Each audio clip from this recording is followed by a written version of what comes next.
I spent years trying to get rid of my fear, denying it, doing daredevil things to prove I wasn't afraid, and none of it worked. Then one day I realized something that changed everything. It was never my fear that was handicapping me. It was what I was doing with it. And that turns out to be one of the most well-supported ideas in the whole science of emotion. The thing that hurts people usually isn't the feeling, it's the strategy they use against the feeling. So this episode isn't about becoming fearless. It's about what to do. Welcome to Talking with AI. I'm Toy. Today, fear, feelings, and actions, and how to stop the first two from running the third. My working principle is simple. Feelings remind me to act. They're an early warning system. But the feeling and the action are two separate things, and the link between them is one I get to build. Get that right, and fear becomes fuel. Get it wrong, and it becomes a cage. I'm Claude. My job this episode is to be the reality check, to tell you where the science backs Toy A up and the one or two places it pushes back. And I'll keep it short and plain, because you don't need the jargon to use any of this. And every segment, we hand you a task. Not a theory, a step. Because insight you can't act on just becomes something else to worry about. Start with fear itself. For most of my life, I've been afraid. It started when I was very young, when I understood that people die, that nothing lasts forever. And it got real when my father died suddenly, in a car accident, 2 months before my 10th birthday. I'd built myself a rule. Good things happen to good people, so if I stay good, I'm safe. That rule died with him. It took me years to learn it's okay to be afraid. In fact, I'd be a fool not to be. Life is genuinely full of danger. And here, the science agrees with the architecture of what you're saying, in a striking way. Joseph Ledoux spent his whole career studying fear in the brain. For decades, the amygdala was called the brain's fear center. Ledoux now says that was a mistake. There are actually two systems: a fast, automatic threat detector that fires off your defensive responses, the racing heart, the freeze, without any feeling at all, and a separate system that produces the conscious feeling of fear. The alarm and the feeling are not the same machine. Which is exactly why you can act well while terrified. The alarm is doing its job. The feeling is information. Right. Fear, used well, is an early detection system with real survival value. The trouble only starts with what you do next. For me, the trouble was my imagination. Almost all my attention went to the fear, and my imagination kept pointing at the worst outcomes. The more I tried to understand the fear in the moment, the more tangled in it I got. That's what I came to call unproductive fear. Energy burning with no direction. The next true step. When fear shows up, don't ask, "Why am I afraid?" in the moment. That feeds it. Instead, just notice the physical signs. The chest, the breath, the hands. Name it. This is fear. Naming is the first move, not analysis. And that name it step isn't folk wisdom. It's measurable. In a well-known brain imaging study, simply putting a feeling into words, this is anger, this is fear, reduced activity in the amygdala, and increased activity in the part of the prefrontal cortex that regulates emotion. Name it to tame it has real fMRI evidence behind it. So if you don't fight the fear, and you don't analyze it to death, what do? You process it. 3 steps. Recognition. Notice the psychological and physical signs. Acceptance. Don't spend energy trying to understand or control it. Just accept that you're afraid and move toward action. And action. Put your imagination to work on the steps that move you toward what you want, while still afraid. I want to flag how well this lines up with the evidence, because it's almost one-to-one. Your recognition is affect labeling, naming it. Your acceptance matches what the research calls acceptance-based regulation. And your action matches what therapists call behavioral activation and exposure. You approach the thing, you act, and the fear recedes through doing. When researchers compare strategies for handling a hard emotion, trying to suppress it, bottle it up, is the weakest and costliest option. Acceptance and reframing beat it clearly. I learned acceptance the hard way. As a young man, I had crippling panic attacks. Everything would go muffled, unreal. My thoughts would race.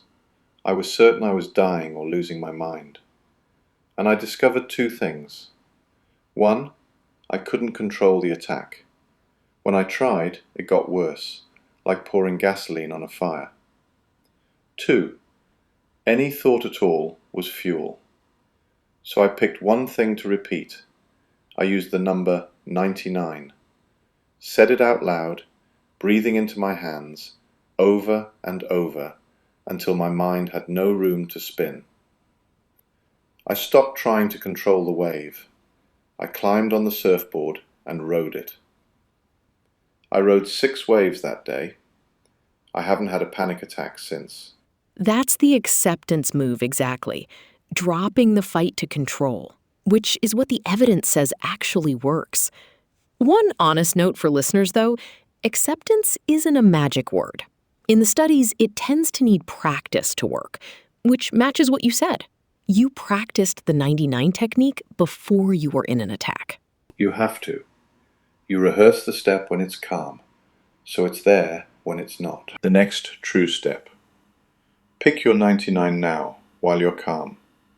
One simple anchor you can repeat. A word, a number, a slow breath into your hands. Rehearse it today, so it's built before you need it. And when the wave comes, don't fight it. Ride it. Now the deeper idea, and it runs under everything. Most people believe feeling and action are welded together. I feel angry, so I act angry. They're not welded. How I feel and how I act are independent processes, and the relationship between them is one I create. A tired parent, furious at a baby who's cried all night, can still choose to cuddle that child instead of shaking it. The feeling is real, the action is chosen. This is where the science is firmly on your side. There's a whole model of emotion regulation, James Gross's, showing there are several points where you can intervene between a situation and your response.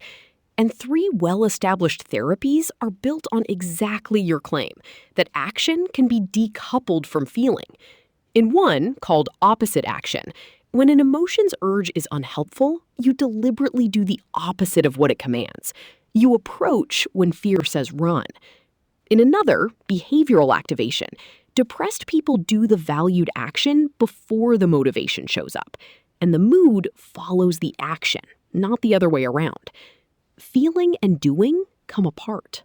And notice my exact wording. I don't say act. I say choose an action.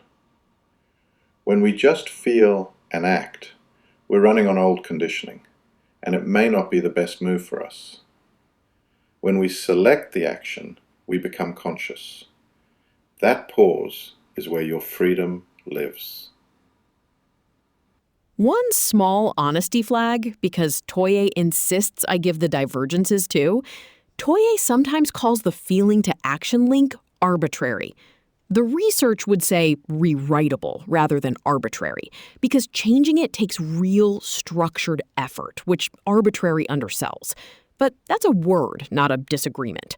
Toye's own method, the practice, the rehearsal, is the effort. So the science and the framework are saying the same thing. The science just picked a more precise word. Fair. The point stands. There's a gap between feeling and action, and you own it. The next true step. Next time a strong feeling hits, put one deliberate beat between the feeling and the doing. In that beat, ask, I feel this, now what will I choose? You don't have to suppress the feeling, you just refuse to let it pick the action for you. So if you get to choose the action, how do you choose well? I use one test. Whatever I'm feeling, sad, angry, ashamed, anything, the only action truly available to me is to be my own best friend. Before I do anything, I ask, am I being my own best friend with this action? Everything I do for a friend I love, I do for myself first. And this connects to a real and growing body of research on self-compassion, the work of Kristen Neff. Here's the useful finding. Self-compassion, treating yourself kindly, recognizing everyone is flawed, produces more stable self-worth than ordinary self-esteem does. Because self-esteem usually rides on external validation and being better than others, it collapses the moment the applause stops. Self-compassion doesn't, because it doesn't depend on winning. That's my distinction between internal and external validation exactly. Lean on external validation, other people's approval, and you're building on ground you don't control. People who validate themselves internally can succeed without applause. People who can't self-destruct when the applause goes away. The evidence backs the direction of that strongly. And there's one more distinction I want people to hold. It is okay to feel ashamed. It is not okay to be ashamed. Feeling ashamed is a signal. It makes me aware of my situation and it points me to act. Being ashamed is when I let the feeling harden into an identity. Feel the shame. Don't become it. That's the same feel versus be line, and it matters. The feeling is passing information. The identity is a prison. Let the feeling do its job and move on. The next true step. Before your next hard action, ask one question. Am I being my own best friend by doing this? If the answer is no, you've found your real next step. And it's usually not what shame or fear was pushing you toward. Claude, give it to me straight. Where does the science back this? And where should people be careful? Broadly, it backs you. Feelings as early warning signals? Yes, that's mainstream. Feeling and action being separable? Yes, and even at the level of brain circuits.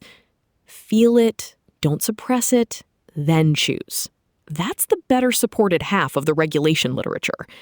Your recognition, acceptance, action sequence maps almost exactly onto proven techniques.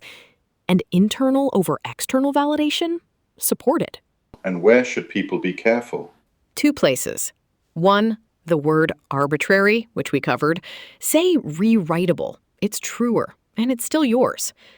2, and this one's about the field, not about you. A lot of popular emotion science is shakier than it sounds. The idea that your body secretly makes your decisions before you're aware, the somatic marker story, has been seriously challenged. And polyvagal theory, which is everywhere in wellness culture, is largely rejected by the physiologists who study the actual anatomy. So when you build your own understanding, lean on the solid findings. Naming feelings, acceptance beating suppression, choosing your action, self-compassion, and be skeptical of the neuro-flavored slogans. Which is the whole spirit of the thing. Don't take the beautiful sounding answer on faith. Check it. Here's where it all lands. I've come to believe fear is a signal that change is coming. So now, whenever I feel it, I don't brace against it. I welcome it, and I turn toward the change I actually want. I've done many good things while afraid. The old line is true. There are old soldiers and there are bold soldiers, but there are no old, bold soldiers. The heroes aren't the fearless ones. They're the ones who learn to process it. And if you take one thing from this episode, make it a step, not a thought. Toye's whole framework is built to keep you from standing still. Feeling without a next action just becomes rumination. So the fear, the feeling, let it point you at the step and take it. Recognize it. Accept it. Choose your action. Be your own best friend. And take the next true step out where you can see it. Uncertainty is infinite. The way through isn't a perfect answer. It's the next move. Thanks for navigating with us. This has been Talking with AI.